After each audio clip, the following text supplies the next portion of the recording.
Coucou tout le monde, j'espère que vous allez bien, que vous avez passé de bonnes vacances et que vous reprenez, je pense la plupart aujourd'hui, donc courage, et pour d'autres, courage aussi. Moi personnellement, je n'ai, plus de problème là. Je voudrais bien avoir le problème d'aller travailler, c'est pas ça le problème parce que j'en ai marre d'être à la maison. Donc, 2 points. Donc, comme vous avez pu remarquer, l'arrière-plan va changer, donc ça sera le fond. Il n'y a pas spécialement beaucoup de choses intéressantes dedans, c'est je mets mes habits et puis un petit peu ce que j'ai envie de mettre en valeur, quoi. Ça va peut-être changer, je ne sais pas, nous verrons bien. Donc pareil, petite dédicace. Bon, après je sais pas s'ils regardent vraiment mes vidéos, mais Jocelyn et Marina, voilà, je les remercie déjà de m'avoir aidé à déménager.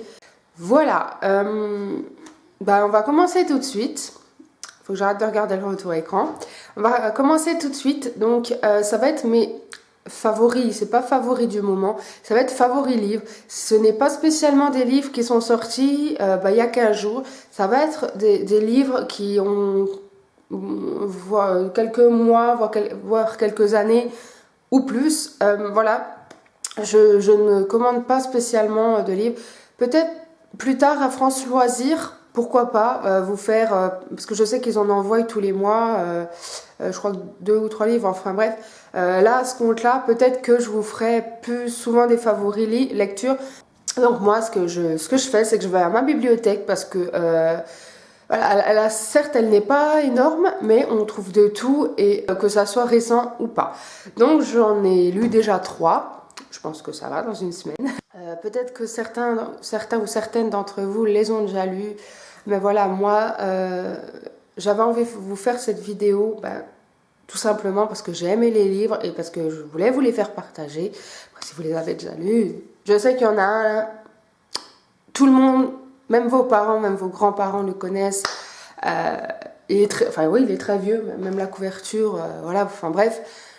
L'ont déjà lu, donc ça, voilà, mais moi je les ai aimés, donc je vous partage ce que j'aime. Donc on commence tout de suite avec le premier. Donc le premier c'est Sans âme, une aventure d'Alexia Tarabotti, qui se présente comme ceci. Donc c'est une histoire, si vous me connaissez depuis le début de ma chaîne ou pas, moi j'aime bien tout ce qui est fantastique, donc sorcière, loup-garou, vampire, ce qui est surnaturel et tout. J'ai trouvé, en farfouillant, je crois que c'était Fantastique ou Légende, je sais plus, je crois que c'était Fantastique. Et puis, je l'avais déjà pris une première fois, mais c'est vrai que j'avais pas eu le temps de le lire parce que je prends toujours 3000 livres et puis des fois, j'arrivais pas à les lire. Et je me suis dit, pourquoi pas le reprendre et vraiment le lire. Et franchement, il est trop bien. Voilà, il est trop bien. Donc c'est une histoire de vampires, de loup-garou et d'ombrelle, donc c'est trop bien. Donc je vous raconte un petit peu l'histoire. Donc c'est Alexia Tarabotti, donc ça se passe dans l'ère victorienne avant tout. En fait, elle n'a pas d'âme. Alors c'est bizarre, certes, mais en fait, le fait qu'elle ait pas d'âme. Toutes les créatures surnaturelles, par exemple, je prends un exemple, un loup-garou qui se transforme en loup. Va la toucher, il va se retrouver humain. En fait, il va plus avoir de pouvoir, il va se retrouver humain. Et peu importe la créature, que ce soit vampire et tout, ils perdent leur croc, bref. Et les loups-garous, les vampires, tout le monde sait que c'est immortel, mais les loups-garous, généralement, quand vous regardez, à part dans Underworld, ils sont pas vraiment immortels, les loups-garous, mais là-dedans ils sont immortels. Et voilà. Et en fait, ce qui se passe, c'est qu'il y a des loups-garous qui n'appartiennent pas à une meute, ou des vampires qui n'appartiennent pas à une ruche, ils appellent ça une ruche là-dedans, qui disparaissent. Et puis en fait, Alexia Tarabotti va enquêter entre guillemets. Et elle va trouver, vite fait, elle va trouver ce qui se passe, pourquoi ils disparaissent en fait. Et malheureusement, Au presque tout début, elle a été invitée dans une soirée ou un gala, je sais plus, et elle va se faire attaquer par un vampire. Mais, en fait, le vampire, bah, comme tout bon vampire qui se respecte, voulait lui sucer le sang, et quand il l'a touché, bah, il a perdu ses crocs et tous ses pouvoirs vampiriques. Donc, voilà, il avait l'air couillon, parce que voilà, un vampire... bah, c'est tout ce qui est vampirique et les crocs et puis les trucs mystérieux et tout, c'est ce qui fait un petit peu bah, l'aura du vampire. Et puis en fait, tout s'est cassé la tête pour pas être vulgaire. Et en fait, il va réessayer de nouveau de l'attaquer. Et puis bah, en fait, elle va le tuer accidentellement. Elle a pas fait exprès. Et en fait, la reine Victoria va envoyer, alors il s'appelle Lord Macon, alors je ne sais pas si ça se dit comme ça, si c'est pas comme ça, je m'excuse d'avance, qui est un loup-garou écossais. Et en fait, ça fait des étincelles au début et puis après ça va s'arranger. Bref, je vous le conseille vraiment. Et voilà, pour voir ce qui se passe et quoi. Et comment dire, voilà, après je vais pas trop vous dire parce que sinon je vais trop spoiler le livre, à moins que vous l'ayez déjà lu. Voilà, après ce qui est bien dans ce roman et cette série qui continue, d'ailleurs il faut que je réserve le suivant parce qu'il a déjà été pris. Donc ce qui est bien, c'est que l'héroïne, oui parce que voilà, c'est elle, le personnage principal. Ce qui est bien avec l'héroïne, c'est pas une cruche en fait. Elle a, bon, déjà, c'est une italienne et les italiennes, ils sont bien, ils ont pas du cran, enfin si du cran, mais ils se laissent pas faire. Et puis voilà, Alexia Tarabotti se laisse pas faire, elle a du caractère. Quoi dire d'autre, voilà, elle a pas peur de ce que pensent les autres. Elle a pas la langue dans sa poche. Par exemple, elle est considérée comme vieille fille alors je crois qu'elle a 25 ou 26 ans. Bon, c'est vrai qu'à cette époque-là, à 15 ans, si vous n'étiez pas mariée, oh mon Dieu, vous étiez vieille fille. Voilà, elle fait un peu fuir les hommes parce que voilà, elle dit ce qu'elle pense. Elle est, ouais, donc comme je disais, elle est italienne et ils disent qu'elle a un teint un peu plus prononcé. Bon, je trouve pas que les Italiens ont un teint un peu plus prononcé. Après, ça dépend.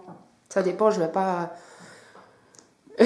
faire un débat là-dessus, mais voilà. Après, moi, je vous le conseille vraiment. Ensuite, on passe au deuxième. Alors, le deuxième, vous allez dire, mais attends, c'est un truc pour gamins. Alors, oui et non. Donc, c'est celui-ci. Donc, c'est les sœurs Grimm. Donc, comme je disais, voilà, Daphné, Sabrina Grimm. Comment expliquer ça? Ça va rejoindre, on va dire, les frères Grimm, sauf que c'est les descendantes des frères Grimm. L'étonnante Marie-Relda leur apprend qu'elles sont les descendantes des célèbres frères Grimm et qu'elles sont chargées d'une mission. Donc, c'est comme... je ne sais pas si vous connaissez la série Grimm, ça rejoint un petit peu. Sauf que c'est pas des chasseurs, c'est pas des chasseuses plutôt. En fait, il faut qu'elles maintiennent la paix en fait entre les humains et les créatures féeriques. Bon, sachant que ça dépend parce qu'on dit ouais les frères Grimm et tout, il y a des beaux contes, mais c'est les contes Disney parce que des fois les vraies histoires sont un petit peu glauques. Hein.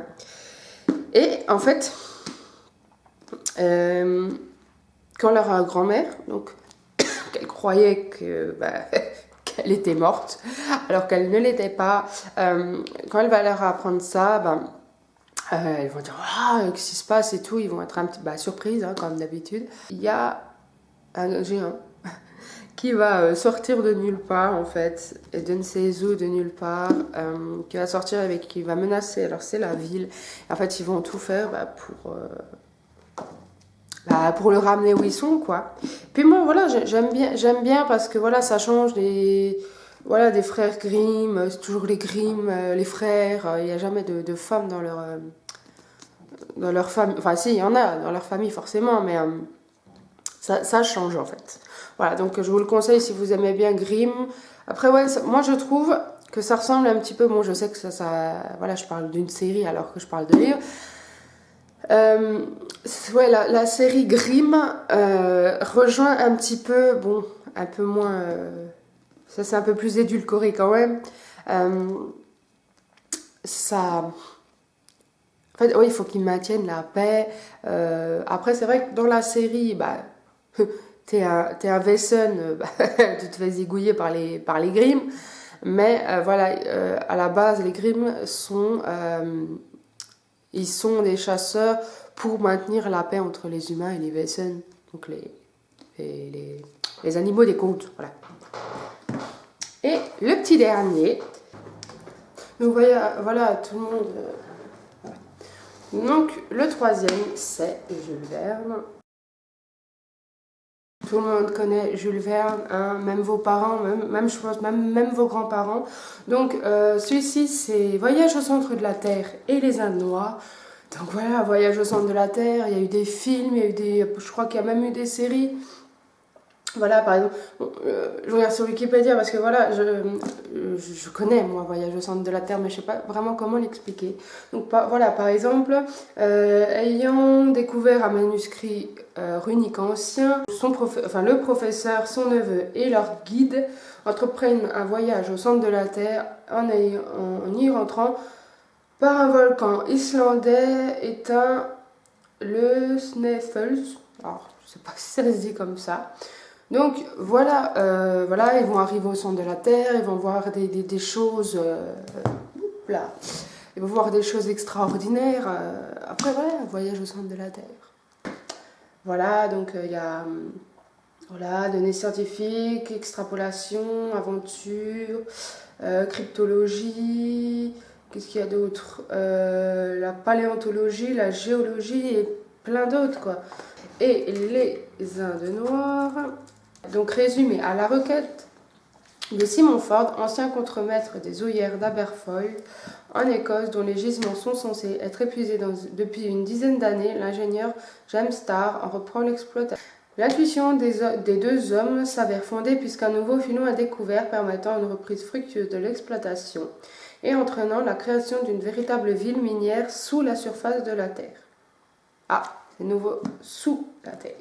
Toutefois, divers phénomènes inexpliqués finissent par se produire et se multiplier, jusqu'à la découverte dans une galerie de mines de Nell, une jeune fille qui semble n'avoir jamais vu la lumière du jour et n'avoir aucune notion de la division du temps en jours et en heures.